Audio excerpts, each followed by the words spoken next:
아파트 급매물들이 30%, 40%, 50% 하락하고 있는 상황이지만 그것보다 더 중요한 내용들이 있습니다. 결국은 경매로 나오는 물건들이죠. 뉴스나 신문기사를 보게 되면 경매 물건들이 쏟아진다고 얘기를 하니까 또 한 번 경매에 관심이 많은 분들이 계시는 것 같은데 대구는 현재 경매 시작도 안 했습니다. 그리고 물건이 쏟아지는 것도 아니죠. 경매 같은 경우는 시간적으로 어느 정도 기간이 걸리기 때문에 향후 엄청난 물건이 쏟아질 것으로 예상이 됩니다. 조금만 더 기다려 보시기 바랍니다.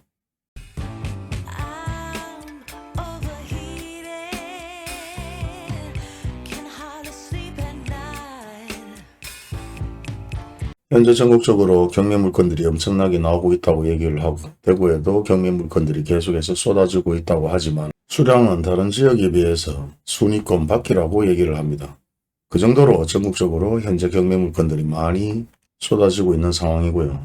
대구 자체도 경매 물건들이 쏟아지지만 이제 시작이다. 내년 되면 더욱더 경매 물건들이 증가할 것이고 유찰되는 횟수는 그만큼 늘어나지 않을까 그렇게 얘기를 많이 하고 있는데요. 그 이유는 대부분 이미 경매로 전세금을 돌려주지 못하거나 아파트 대출을 막지 못해서 경매로 넘어가는 사례가 있고 돌려막기로 대출을 돌리거나 카드론까지 사용해서 결국은 마지막에는 터지는 사례죠.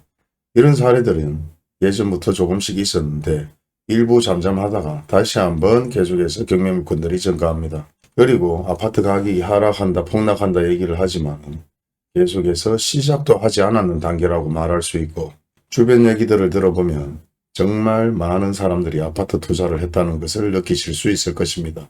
그리고 그 중에서는 20대, 30대 초년생들도 상당히 많고 40, 50대까지 이런 사례들이 상당히 많다고 하는데요. 그 이유는 결국은 분양권에 손을 대어서 단기적인 투자를 하려고 하다가 규제 강화로 인해서 대부분 묶인 사례가 많습니다. 아파트로 돈을 벌었다, 분양권으로 돈을 벌었다 이런 얘기를 듣다 보니 너도 나도 아파트 분양권에 투자를 했다가 전매 제한이라는 악재를 만나고 금리 상승이란 더 큰 악재를 만나면서 계속해서 돌려막기를 했는 상황들이 벌어진 겁니다. 그리고 일부 아파트 가격이 상승하기를 기다렸지만 계속해서 하락하다 보니 잘 되겠지 기다렸다가 결국은 마지막까지 가서 견디지 못해서 경매로 넘어가는 사례들이 많을 것으로 예상이 됩니다. 결국은 돈을 벌기 위해서 투자를 했다가 손해를 보는 사례가 많은데요. 물론 이런 일들은 부동산뿐만 아니라 일반적인 가게를 해도 마찬가지고 사업에 있어서 당연한 손실은 있을 수 있습니다. 하지만 사업하고 부동산 투자는 아예 차이가 많이 나는 것이 적어도 경험이 있고 투자를 하는 것과 아니면 어느 정도 지식을 가지고 투자를 하는 것. 기본적으로 구멍가게를 하나 하더라도 어느 정도 경험이나 아니면은 계획을 세우고 많은 사람들에게 조언을 구하고 투자를 하죠.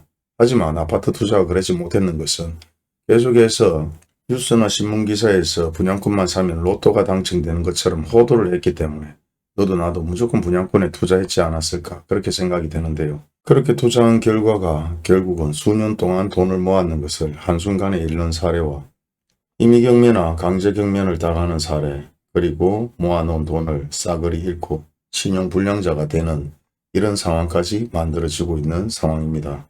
쉽게 생각하면 도박이라고 생각하면 됩니다. 돈을 따려고 도박을 했는데 마지막에는 본전만 찾자.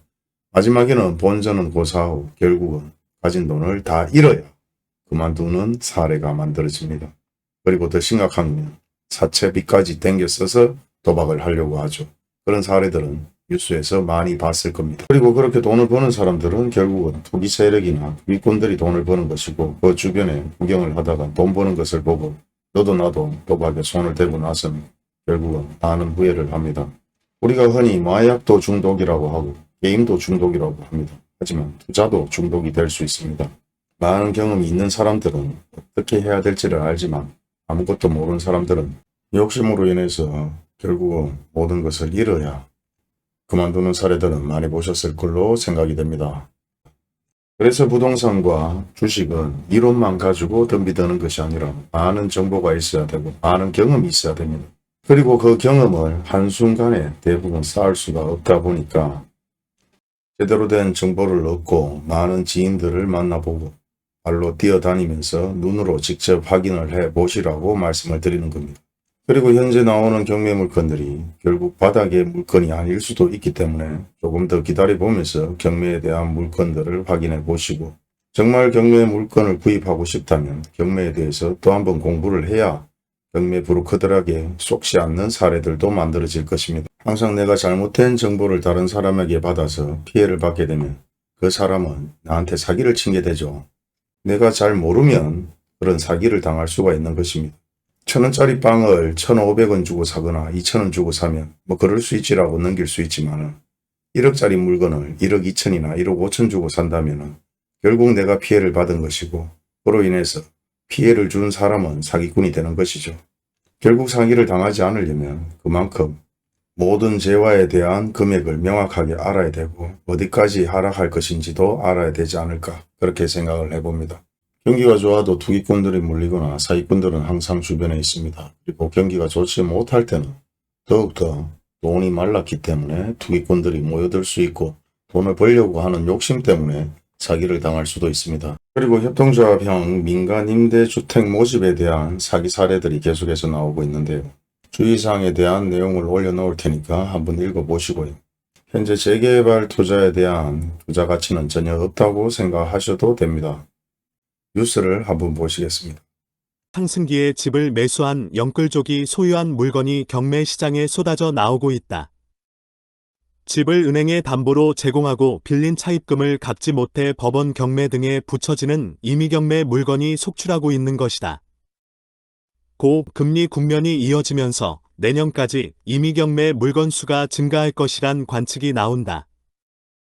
26일 법원 등기정보광장에 따르면 지난달 전국에서 임의경매 개시결정 등기가 신청된 부동산, 집합건물, 토지, 건물 포함은 1만 688건으로 집계됐다. 올해 1월 6,622건에 비해 61.4% 늘었다. 전달인 10월 8,218건과 비교해봐도 30% 증가한 수치다. 지난 2014년 10월 1만 849건 이후 9년 만에 역대 최대치다. 지역별로 보면 경기도가 2,623건으로 가장 많았다. 지난 1월 1,391건과 비교해 2배 가까이 급증했다. 그 뒤를 경상남도 1,318건, 충청남도 846건, 경상북도 802건, 부산 672건, 충청북도 536건, 전라남도 536건, 강원도 533건 등이 이었다. 서울은 583건으로 올해 1월 352건, 대비 65.6% 늘었다. 경매는 크게 임의경매와 강제경매로 나뉜다. 임의경매는 채권자가 법적 절차 없이 바로 집을 경매에 넘기는 절차다. 금융회사가 3개월 이상 원리금 상환을 연체한 채무자를 대상으로 신청할 수 있다. 반면 강제경매는 소송을 통해 판결을 받은 채권자가 법원에 경매 신청을 해야 한다. 이처럼 임의경매 건수가 증가한 데는 시중은행 대출금리 급등이 직접적인 영향을 미친 것으로 보인다.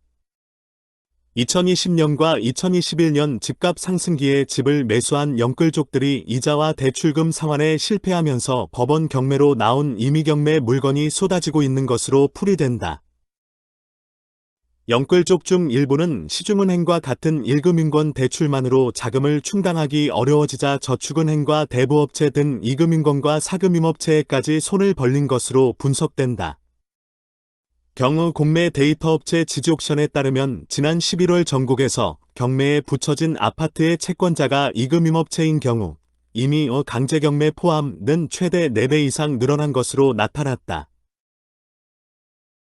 구체적으로 채권자가 저축은행인 경우는 올해 11월 122건으로 전년 동기 34건 대비 258.82% 증가했다. 같은 기간 대부업체는 105건에서 157건으로 49.52%, 캐피탈업체는 50건에서 88건으로 75% 늘었다.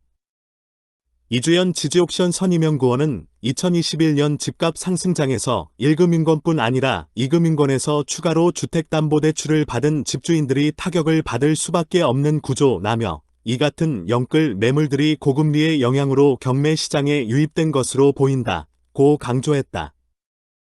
전문가들은 고금리가 지속되면서 앞으로 임의경매 물건이 더욱 늘어날 것으로 보고 있다.